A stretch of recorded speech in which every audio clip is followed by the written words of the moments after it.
بسم الله الرحمن الرحيم الحمد لله رب العالمين وصلى الله وسلم على سيدنا محمد وعلى آله وصحبه أجمعين.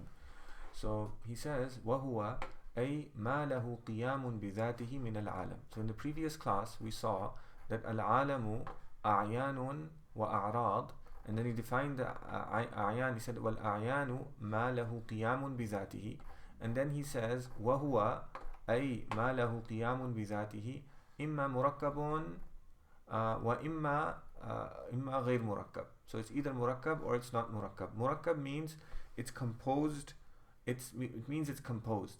It means it's composed of parts. So so in the science of the mutakallimun, the universe, there's no mujarradat. There's ayan and there's a'rad, and then ayan are either ajsam, which are composite things, or jawahir. These are indivisible particles, and ajsam are composed of indivisible particles. So a good translation of a jawhar fard, is an indivisible particle. So so he says here وهو أي ما له قيام بذاته من العالم إما مركب من جزئين فصاعدا عندنا. عندنا, why does he say عندنا? He says عندنا because according to the falasifa, ajsam, he says وهو جسم, ajsam are not murakkab. They're not composed of parts. So so that's why he says عندنا وهو أي ما له قيام بذاته من العالم إما مركب من جزئين فصاعدا وهو الجسم. He says من جزئين فصاعدا. So in the matan he says وهو إما مركب وهو الجسم.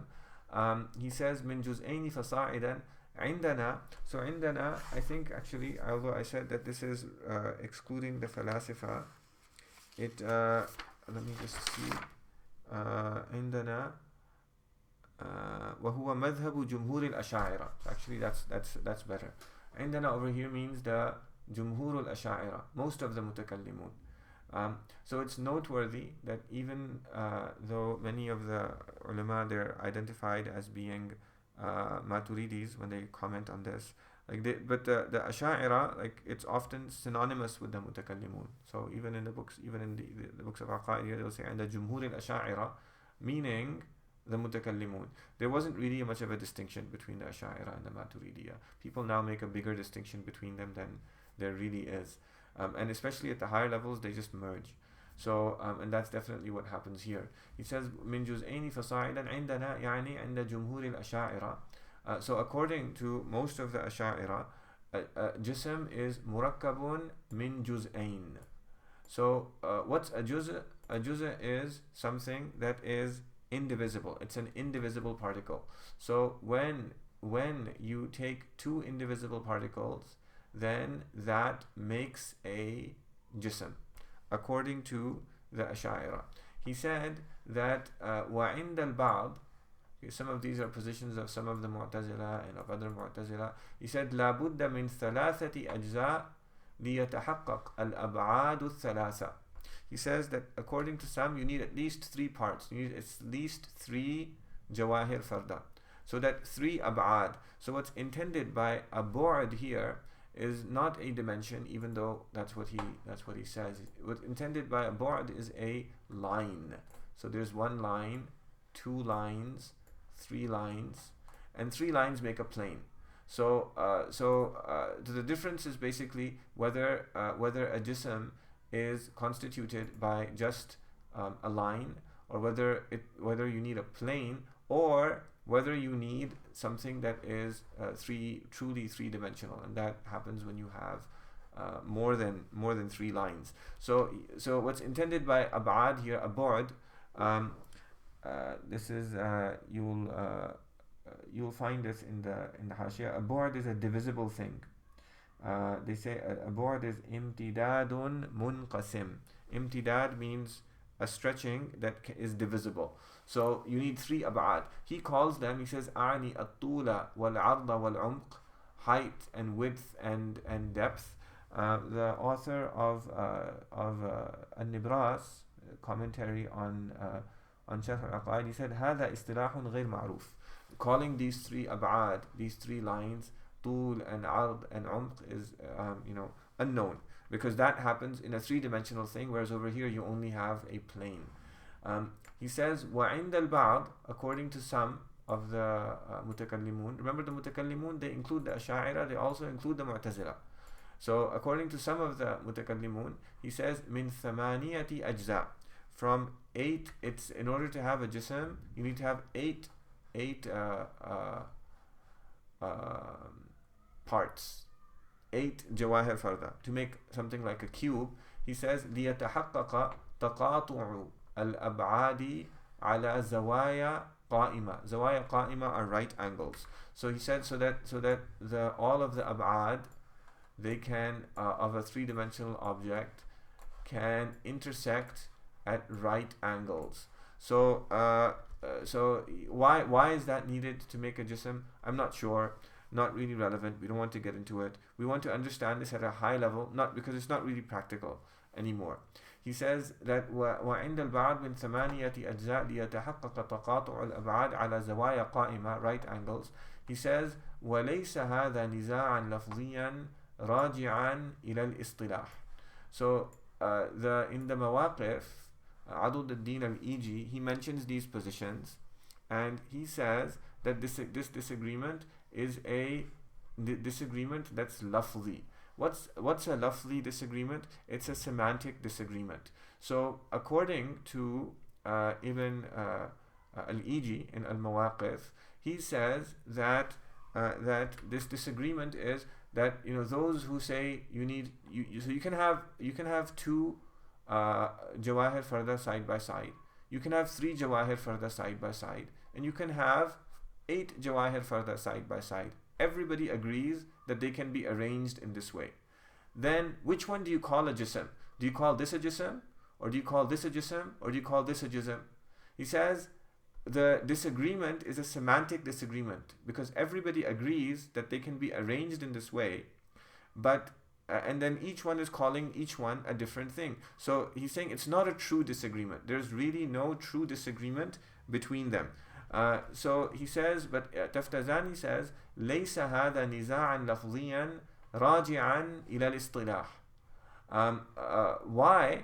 He's going to explain. He says حتى يدفع بأن لكل أحد أن يصطلح على ما يشاء. So if this was a نزاع لفظي, if it was semantic disagreement, then you would say that you would respond to it, do dafa of it by saying that you can call whatever you want.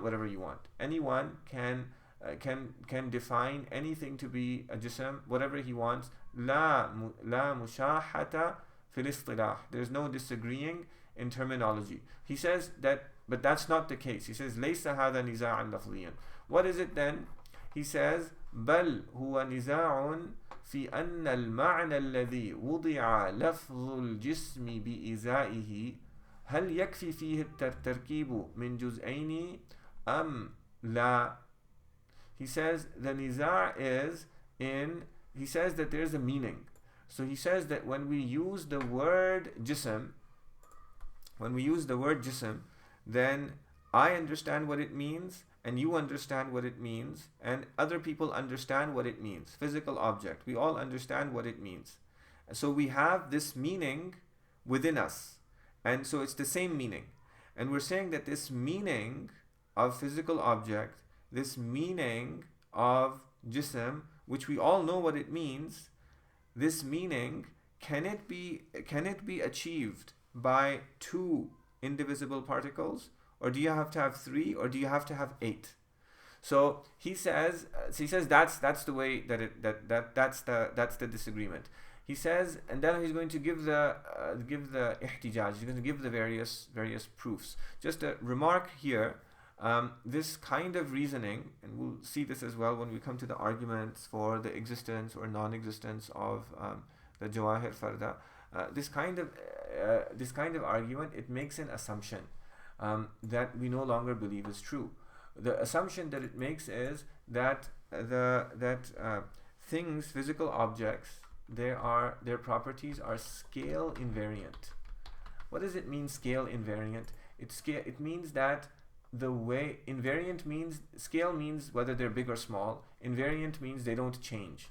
That means that this is another way of saying that when we reason this way about at the atomic level, at the level of small particles, we are assuming that the world at this level behaves the same way as the world at the larger level at which we experience it.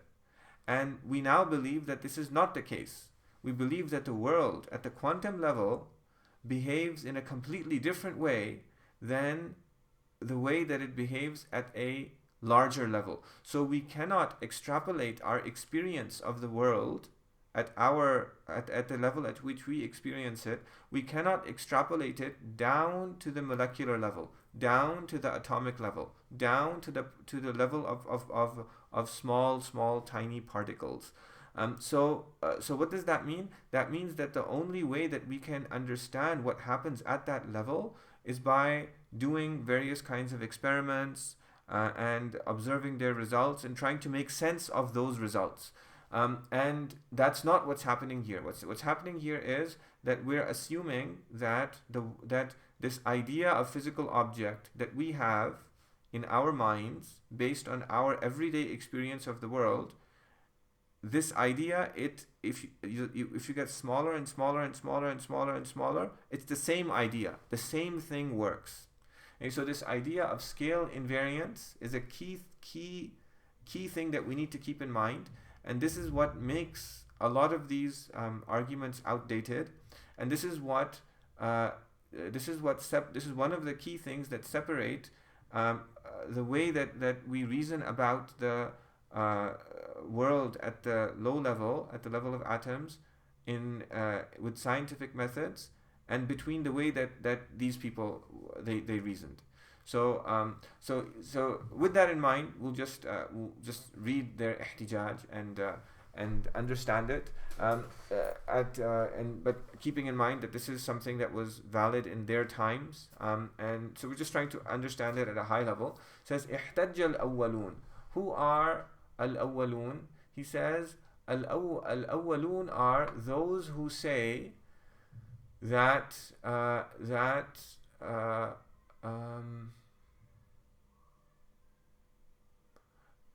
that you need only two particles. Two particles are sufficient to make a jism. So they say احتج الأولون بأنه يقال لأحد الجسمين إذا زيد عليه جزء واحد إنه أجسم من الآخر. إنه أجسم من الآخر. So if you look at this is a jism. Let's suppose this is a jism. Let's take this jism. This is jism. Let's take just this jism and add one more particle to it. So we add one more particle. So this is a jism. Let's write that down. This is a jism, and the word jism comes from size. So this is a jism. And now that we've added this, you have a new jism with 9 particles. We say that this new jism is ajsam. Ajsam means it's bigger. So the meaning of jism is related to the meaning of bigness, size. So he says that you add one. This is ajsam. So this is more of a jism. So therefore what? He says فلولا أن مجرد التركيب كاف في الجسمية لما صار بمجرد زيادة الجزء أزيد في الجسمية. He said if it weren't the case that mere tarkib, i.e. merely putting two things together. So this is mere tarkib, the smallest amount of tarkib. So if it wasn't the case that by any kind of tarkib, even if it's just 2 parts, it becomes more of a jism, that it becomes a jism. If it weren't the fact that mujarradu tarkib, even of 2 parts, is sufficient to make something a jism, then you wouldn't say that by adding one juz'a it is more of a jism. It's more of a jism. He says وَفِيهِ نَظَرٌ. So why is he using this linguistic argument? He's using this linguistic argument because he's saying that the language that we speak describes the concepts that we have in our mind. So when we say jism, we have a concept. We say ajsam, we have a concept, and they're related. Now, but this makes an assumption. What does it make? What does it assume? So there's two kinds of there's more than two kinds of words, but there's two words that are often two kinds of words that are often the ulama, they say they're opposites, is ism and a sifa. Ism, what's meant by ism is ism jins, common noun. So you have a common noun and you have a sifa, you have an adjective. What's an example of an ism jins? An example of an ism jins in Arabic is kursi. Kursi is an ism jins. So kursi is an ism jins. What's an example of a sifa or an adjective? This is going to be ism fa'il, ism maf'ul, something like that. This is like qa'im. So if you have a sifa like qa'im, then the meaning of the masdar of qiyam is there inside the sifa. So if you say something is more qa'im than something else, aqwam for example, then the argument that has just been made, it works. But if you have an ism jins like kursi, if you have ism jins, a common noun, in an ism jins is jamid.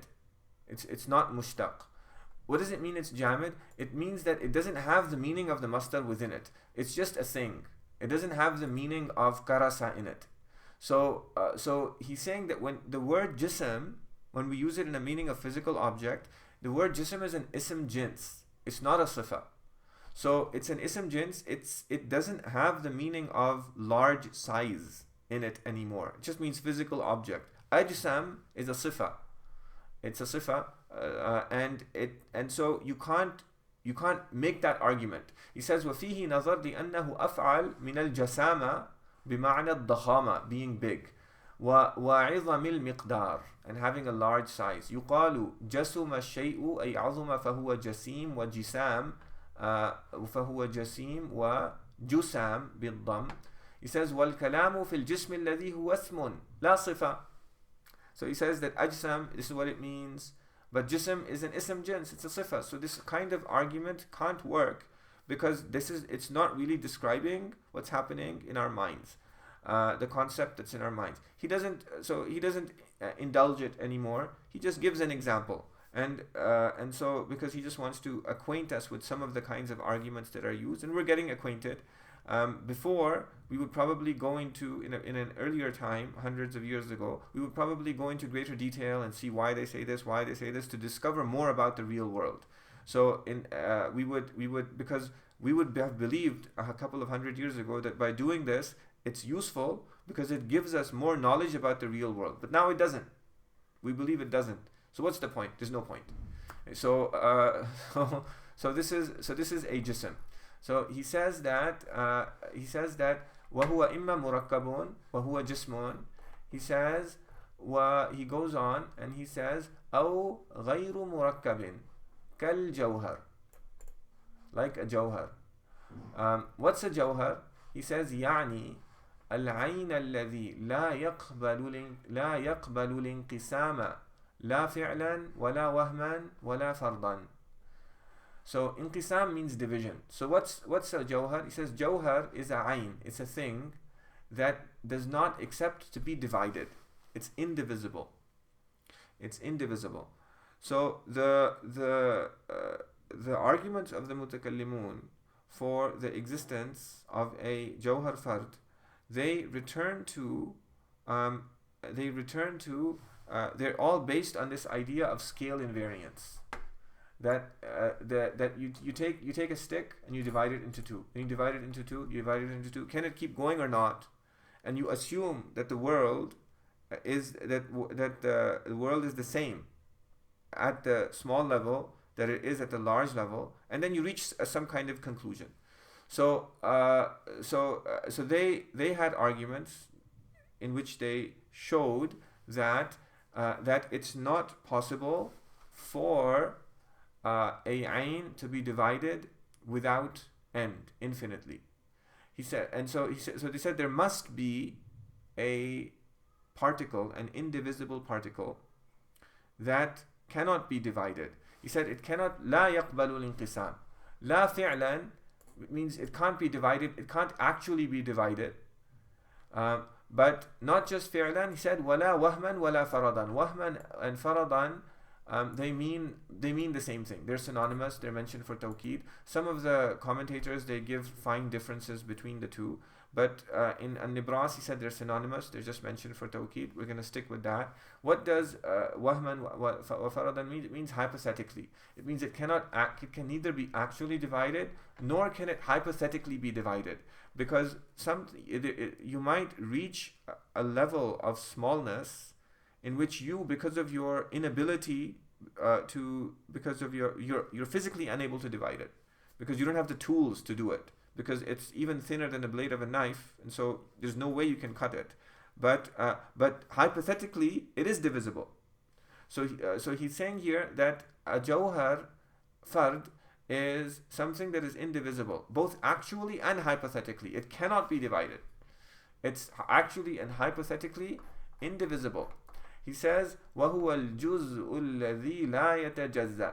It's the part that cannot be divided. This is atom. Okay, so the Greeks, the ancient Greek atomists, they had similar arguments. So the arguments that the mutakallimun have, their origin is similar arguments that the ancient Greeks had. Democritus was one of the earliest atomists. The debate between atomism and hylomorphism is an ancient debate that predates Islam. We need to keep this in mind, because people now, they say that, look, the mutakallimun, they believed in atoms and we now believe in atoms, and the mutakallimun were ahead of their time. This is false, right? This is not, you're misrepresenting what they're doing. The atoms that we believe in today are very different from the atoms that the mutakallimun believed in. And the evidence for the existence of the atoms that we believe in today is very different from the evidence for the atoms that the mutakallimun believed in their times. The mutakallimun, they believed in indivisible points that are all identical. There's no difference. We believe in atoms that have periodic table of elements, many different kinds of atoms, and these atoms are then divisible even more. They're subatomic particles, and then those subatomic particles can also be further divided, and it's uncertain whether the level at which we've been reached, whether or not that can also further be divided or not. So there are two different things. So this al-juz' alladhi la yatajazza, he says walam, so he says وهو الجزء الذي لا يتجزأ. Then he says ولم يقل هو الجوهر. What is he saying here? He's saying that he said that the ayn is imma murakkabun وهو الجسم, but then he said here أو غير مركب كالجوهر. He didn't say وهو الجوهر, he said كالجوهر. غير مركب كالجوهر. Why did he say كالجوهر? He said because the falasifa, who are the interlocutors of the mutakallimun, they don't believe in the jawhar fard.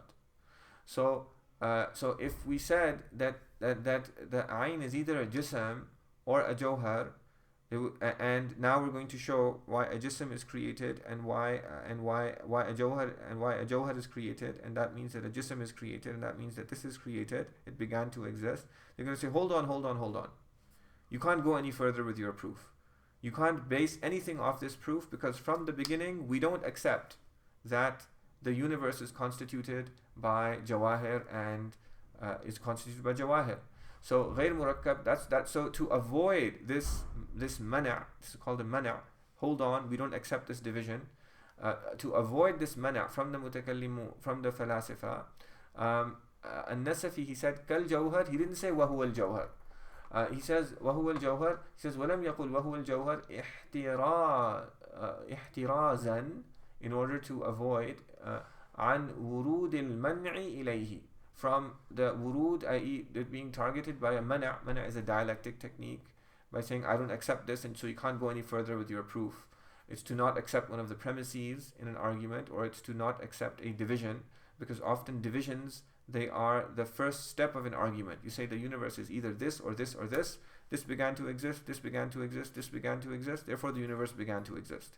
So if you say, well, no, it's not true that the universe is this or this or this, you can't go any further in your argument. So to avoid that, he said, kal jawhar. He says, so برود المنع عليه بأن ما لا يتركب لا ينحسر عقلا في الجوهر. So he says, what's the mana'? The mana' from the falasifa would be that that which is not murakkab is not confined to a jawhar. بمعنى الجزء الذي لا يتجزأ بل لا بد من إبطال الهيولى والصورة والعقول والنفوس المجردة ليتم ذلك. So he says that in order to show that the universe is, everything in the universe, either a jawhar or a jism, you have to refute, you have to bring philosophical arguments, pre-modern scientific arguments, to show that hayula is not doesn't exist, to show that asura does not exist. What's hayula? Hayula is form. No, hayula is matter. Sura is the form and matter, hylomorphism. Wal uqul. Uqul, this means the intellect. So the falasifa, they believed that this is Neoplatonism. They said that God is non-physical and he's one. And the non-physical and the one cannot create the multiplicity that we see, the physical multiplicity that we see in the universe. And so there needs to be stages. There needs to be stages of emanations, causations, necessary causations. And so God caused the first aql, which is also immaterial, which caused the second aql, which is also immaterial, and so on all the way down to the universe. And I think at each level there's some kind of more, things get more multiple, they get more physical, something like that. It's a silly argument. It's just taqleed. There's really no proof for it, but that's what they believed in. And so they believed that there were these things called uqul, which are not physical. And they believed in an-nufus al-mujarrad. Nufus is a soul. Soul mujarrad. Uqul wa nufus mujarrada, I think it returns to both nufus and to uqul, that they don't occupy a physical location. He says, وَلَا بُدَّ مِنْ إِبْطَالِ الْهَيُولَ وَالصُّورَ وَالْعُقُولِ وَالنُّفُوسِ الْمُجَرَّدَةِ, because according to the falasifa, none of these are غير murakkab. So according to the falasifa, even a hayula is not murakkab.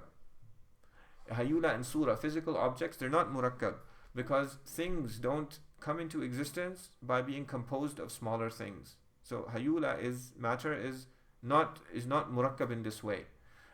So he says that to prevent this, to prevent them from saying that غير murakkab is not confined to a jawhar, but it includes this and this and this and this as well, he says غير مركب كالجوهر, and he didn't commit himself to saying that's the jawhar, so that this initial division is not objected to. He says وعند الفلاسفة لا وجود للجوهر الفرد أعني الجزء الذي لا يتجزأ. He says وتركب الجسم إنما هو من الهيولى والصورة.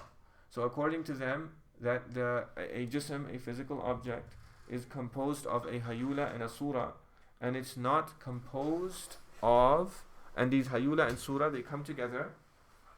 They come together to make the object, and the form inheres in the matter. So it's not through jawahir farda.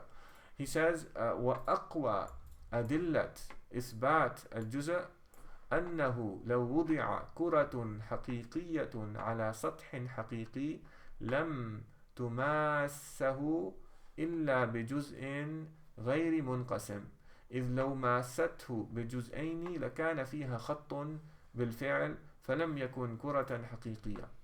So he says that this is the strongest proof. This proof is they say it's a dalil ilzami. So you look at it, it doesn't seem very strong to you.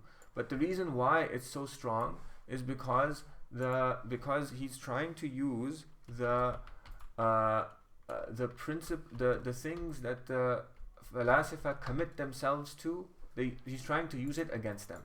So he says that, what is he saying? He says there's something called a kura haqiqiyya. Kura is a circle, haqiqiyya, or a sphere, a perfect sphere. This is a perfect sphere. What's a perfect sphere? A perfect sphere is one in which there are no lines. So if you take a so here's a square. See, first you have a triangle, and so that has 3 lines, and then you add one side, it becomes a square, and then you make a pentagon or a hexagon. Let's go up, and see that turned into a circle. And that's instructive, because as you keep on adding more and more sides to the polygon, it becomes closer and closer to a circle. What's a perfect circle? He says a perfect circle is one in which there are no sides. It's just one side. It's a one-sided shape. It's a one-sided shape, and that means there's no lines here on the edges. So if you put a perfect sphere on a perfect plane is a perfectly straight line, then it will only touch the perfect line at one point. It's not going to touch it, and that one point is not divisible, because in order to be divisible, it needs to be a line. A point is indivisible. And so he says that since the falasifa believe in a kura haqiqiyya, they believe in a sath haqiqi, they have to admit the existence of a jawhar fard because of like this. Otherwise, the commentators, they say that the mutakallimun, they don't believe in kura haqiqiyya or sath haqiqi. So it's not an argument that they themselves use. So this is the aqwa adillat isbat al-juz. He says wa ashharuha inda al-mashayikh. What's the most famous according to the mashayikh? Mashayikh, these are popular arguments that the mashayikh used to say, but these are early arguments, and later scholars would have refined them. So he says that according to the mashayikh, the earlier scholars, the ashharuha wajhan. What's the first? He says al-awwal annahu law kana kullu aynin munqasiman la ila nihaya lam yakun al-khardalatu asghara min al-jabal. He said that if every ayn were divisible without end, if something was divisible without end, and you could keep on dividing it more and more into more and more parts, then a mustard seed would not be smaller than a mountain. Why? He says لأن كلا منهما غير متناهي الأجزاء والعظم والصغر إنما هو بكثرة الأجزاء وقلتها. So he's saying that what does it mean for something to be bigger or smaller, more or less? So with numbers, this is illustrative, because with numbers this is correct. So if you say that one number is greater than another number, then both numbers, they have to be finite. You can only why? Because what does it mean for one number to be greater than another number? It means that one number comes to an end, and then you add something to it, and then you get another number. And that's what it means for the second number to be greater than the first number. So you can't have greater than or less than unless the first number ends, and then there's something that's added, and then you get a second number. Otherwise, you can't say greater than or less than. So this works with numbers. But here, remember, we are so what is he saying? He's saying that let's say that the mustard seed is composed of particles, and the mountain is composed of particles. So the number of particles in the mountain must be more than the number of particles in the mustard seed. Otherwise, you couldn't say that the mountain is larger than the mustard seed, because so that's his argument. That's what he's saying. Now in his argument, he makes an assumption. What's the assumption that he makes? The assumption that he makes is that things are composed of particles. So this argument, this is why this argument, it doesn't work against the falasifa, because they don't admit that assumption. They'd say no, this argument doesn't work because you're assuming things are composed of particles, but we don't assume that in the first place. So this is why he's going to say this argument is weak. The second argument He says وَذَلِكَ إِنَّمَا يُتَصَوَّرُ فِي الْمُتَنَاهِي. What is it that he says that idam and sighar is only through more or fewer parts, and that only works if you have something that comes to an end, something that is finite, as I just explained. So وَالثَّانِي أَنَّ اجْتِمَاعَ الْجِسْمِ لَيْسَ لِذَاتِهِ وَإِلَّا لَمَا قَبِلَ الْإِفْتِرَاقَ فالله تعالى قادر على أن يخلق فيه الافتراق إلى الجزء الذي لا يتجزأ لأن الجزء الذي تنازعنا فيه إن أمكن افتراقه لزم قدرة الله تعالى عليه دفعا للعجز وإن لم يكن ثبت المدعى والكل ضعيف. So he gives a second argument. This second argument, I don't like it at all, and these are the kinds of arguments. This is why many of the ulama, they warned against the study of ilm al-kalam, and the reason why they did it is because there are arguments in them that trivialize Allah subhanahu wa ta'ala, and they speak about Allah subhanahu wa ta'ala as just a common thing, and if this is, then Allah, this would not be possible, and this would be possible for Allah, and Allah could do this, Allah could not do that, and one loses one's haiba for Allah subhanahu wa ta'ala. So this kind of an argument is should not be thought about, should not be entertained, shouldn't be made. And Allah subhanahu wa ta'ala is the conclusion of our arguments. We don't use Him in our arguments. And the conclusion of our arguments is that there is someone who no one needs and everyone needs Him, who exists and who we must worship, and who will resurrect us in the akhirah and ask us about what we did in this life. So this argument, I don't, I'm not even inclined to explain it. But just at a high level, I'll just explain it. I'm not going to walk through it.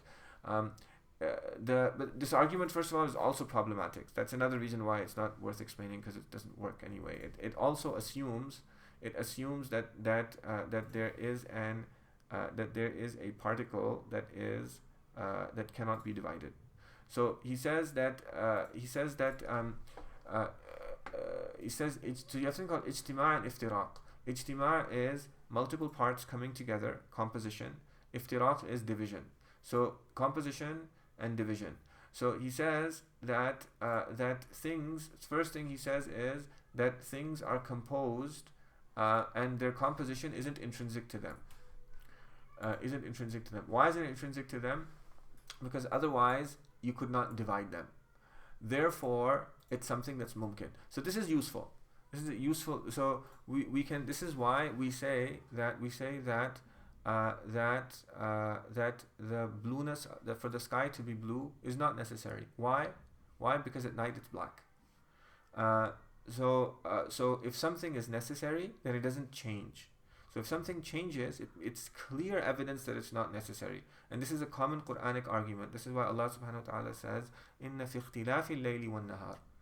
Verily, in the changing, the alternation of the night and the day. So change is conclusive evidence for contingency. Because if something can be one way and it can also be another way, then it means that the way that it was the first time wasn't necessary. It wasn't necessary for it to be that way. It's not intrinsic to it to be that way. So change means that there is something else that's making it the way that it is. So this is a useful thing that we take from this argument, and this is Quranic, and we can use it to prove contingency. So he's saying that the composition of a jism is not intrinsic because it accepts to be divided.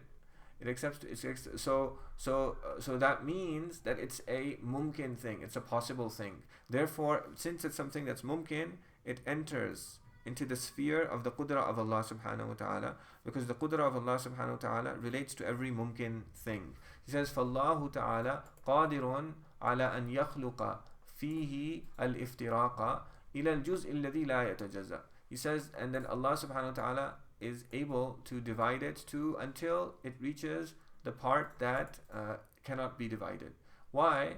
Because he says, لِأَنَّ الْجُزْءَ الَّذِي تَنَازَعْنَا فِيهِ, because we're disagreeing whether or not this juz is there. So let's say it keeps on going, and when it reaches this juz'a, in amkan iftiraquhu lazima qudratullahi ta'ala alayhi daf'an lil ajzi wa illam yumkin sabat al mudda'a. He says that when you reach this juz'a, if it's possible for it to be divided, then it means that Allah subhanahu wa ta'ala is able to divide it. So he's saying that we keep on dividing until we reach al-juz alladhi la yatajazza, and then if it's possible for Allah subhanahu wa ta'ala to divide it, then we haven't reached it yet, so we keep going until we reach it. But if it's not possible, then we've established that there is a there's juz alladhi la yatajazza. So I wouldn't think about this argument. There's many problems with this argument, and don't try to understand it. And it's distasteful for the reasons that I described. It doesn't work because it assumes that begs the question, musadara ala al-matlub. It assumes the existence of al-juz alladhi la yatajazza, which the falasifa don't admit in the first place, so it doesn't work against them. That's why he says wal kullu da'if. All of these arguments for the existence of al-juz alladhi la yatajazza are weak. Why? Amma al-awwal. What's the first one? This is the one that he said that was strongest. It's the one with the circle argument. He says he's going to say that basically he's going to say that the falasifa, they say that there's a nuqta here, there's a point here, but this point it doesn't reflect reality. It's an abstraction. It's not a reality. And this point here, it's the point of contact. And the point of contact, the point of contact doesn't it's a point of contact is different than an indivisible part. So that's basically what they're going to say. So the fact that there's a point of contact doesn't mean that at that point of contact there is an indivisible particle. So he says فَلِأَنَّهُ إِنَّمَا يَدُلُّ عَلَى ثُبُوتِ النُّقْطَةِ. This is the point. This only indicates that there is a nuqta. There's a point of contact which is a point, a geometric point. وَهُوَ لَا يَسْتَلْزِمُ ثُبُوتَ الْجُزْءِ, and that does not entail the existence of ثبوت الجزء لأن حلولها في المحل ليس حلول سريان حتى يلزم من عدم انقسامها عدم انقسام المحل. So there's two kinds of hulul. Hulul means like it's indwelling. So the nuqta, this geometric point, its hulul is not hulul sarayan. What's hulul sarayan? Hulul sarayan means it goes into the thing and spreads into it. But rather it's hulul jiwar, which means it's a neighboring. It's this point. It's there. It's not in the thing. It's not in the circle, but it's on the edge of the circle. It's not in the circle. So that's basically what he's saying. And so the fact that it's not, if it was in the circle, then you could say that it proves the existence of an indivisible point. But it's not in the circle. It's on the edge of the circle. So that's his argument. So again, this is all based on it's a dialectic argument based on certain things that the falasifa believed in. We're just taking it at a high level. He says, وَأَمَّا الثَّانِي وَالثَّالِث. As for the second and the third, فَلِأَنَّ الْفَلَاسِفَةَ لَا يَقُولُونَ بِأَنَّ الْجِسْمَ الْمُؤَلَّفَ من أجزاء بالفعل بأن الجسم مؤلف من أجزاء بالفعل. He says that the second and third arguments, they beg the question. Why do they beg the question? Because they assume that ajsam, that jisms are composed of particles, are actually composed. But the falasifa, they don't say that things are, they say that ajsam can be divided, but they don't say that they're constituted by adding particles. And both of these arguments, they assume that these things are constituted by adding particles. He says, لا يقولون بأن الجسم المؤلف من أجزاء بالفعل وأنها غير متناهية, and that they're without end. بل يقولون إنه قابل لانقسامات غير متناهية وليس فيه اجتماع أجزاء أصلا. But rather, what they say is that things are infinitely divisible, but they're not constituted by bringing things together. And whether something is larger or smaller doesn't have to do with the number of particles that it's composed of, because it's not composed of particles. He says, وَإِنَّمَا الْعِظَمُ وَالصِّغَرُ بِاعْتِبَارِ الْمِقْدَارِ الْقَائِمْ بِهِ. It with respect to the quantity, which is a property that subsists in it, according to the falasifa. He says, وَالْإِفْتِرَاقُ مُمْكِنٌ لَا إِلَى نِهَايَةٍ فَلَا يَسْتَلْزِمُ الْجُزْءِ. And he says, and they say that you can keep iftiraq can keep on going without end, and so you don't need to stop at a juz'. He says, وَأَمَّا أَدِلَّةُ النَّفِي أَيْضًا فَلَا يَخْلُو عَنْ ضَعْفٍ. He says that as for the, so these are the adilla for the isbat of the Jawhar Fard. He says the adilla for the nafi of the Jawhar Fard, they also have weakness in them. وَلِهَذَا مَالَ الْإِمَامُ الرَّازِي فِي هَذِهِ الْمَسْأَلَةِ إِلَى التَّوَقُّفِ. He said that we're not sure. So it could be that there's a Jawhar Fard, or it could be that there's not a Jawhar Fard, and we have insufficient evidence, and this is an honest this is a good position. It's a good position, saying that both arguments are inconclusive, and Taftazani is inclining towards this. That's the way that he's presenting this. And so he says, فَإِنْ قِيلْ هَلْ لِهَذَا الْخِلَافِ ثَمَرَةٌ. He says, is there any point? Is there any is there any fruit to this disagreement? Is there any benefit in proving the Jawhar Fard? He says, yes, there is a benefit. What's the benefit? قُلْنَا نَعَمْ. He says, قُلْنَا نَعَمْ فِي إِثْبَاتِ الْجَوْهَرِ الْفَرْد نجاة عن كثير من ظلمات الفلاسفة مثل إثبات الهيولة والصورة المؤدي إلى قدم العالم ونفي حشر الأجساد وكثير من أصول الهندسة المبني عليها دوام حركة السماوات وامتناع الخلق والالتئام عليها. Basically what he's saying is that the Falasifa, they had a natural philosophy. They had a natural philosophy of which they based on matter and form, and based on matter and form and certain quote-unquote laws of nature that they believed in, they came to certain conclusions. What are these? Like what? They came to the conclusion that the world is qadim. It doesn't have a beginning. They came to the conclusion that there's no such thing as resurrection, bodily resurrection. And they came to the conclusion, handasa is geometry, and many geometric principles. On that, it leads to perpetual motion of the heavens.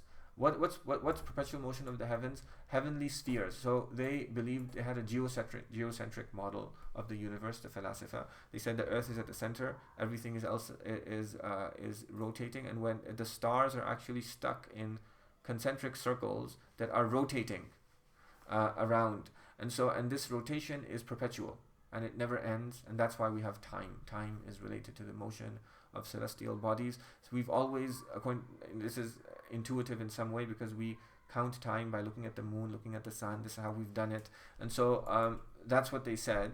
And so they said that this moves eternally; it never comes to an end. He said, and they based this on their hylomorphic theory, and they also said that it's impossible, kharq and ilti'am, it's impossible for the heavens to be split and to be put back together, even though that would mean that the Isra and Mi'raj is not possible, because the Prophet ﷺ, he went through the heavens, and so they believe that the heavens were like a solid thing that needs to be pierced, the spheres, the heavenly spheres. And they said that's not possible, and so they denied the Isra and Mi'raj. And also there's verses in the Quran that says إِذَا السَّمَاءُ انْفَطَرَتْ, when the heaven is split open. They said this is not possible, and so their principles, their natural philosophy, led them to opposing to holding positions that are kufr and disbelief. So he said that what we can do is, if we prove that at the foundation their natural philosophy is wrong, all of their arguments fall apart. And so it's a convenient way to put everything to rest. So that's the benefit. However, none of these conclusions really follow from hylomorphism. The only thing you really need to believe about the universe is that it's contingent, that Allah subhanahu wa ta'ala made it the way that it is. It's dependent on Allah subhanahu wa ta'ala. So if someone believed that the universe was hylomorphic in nature, but at the same time it's contingent and dependent on Allah subhanahu wa ta'ala, which is possible, then none of these conclusions would follow. So the true issue is not whether there's a Jawhar Fard or whether it's hylomorphic. The true issue is contingency, and this is pointed out in various commentaries and so on.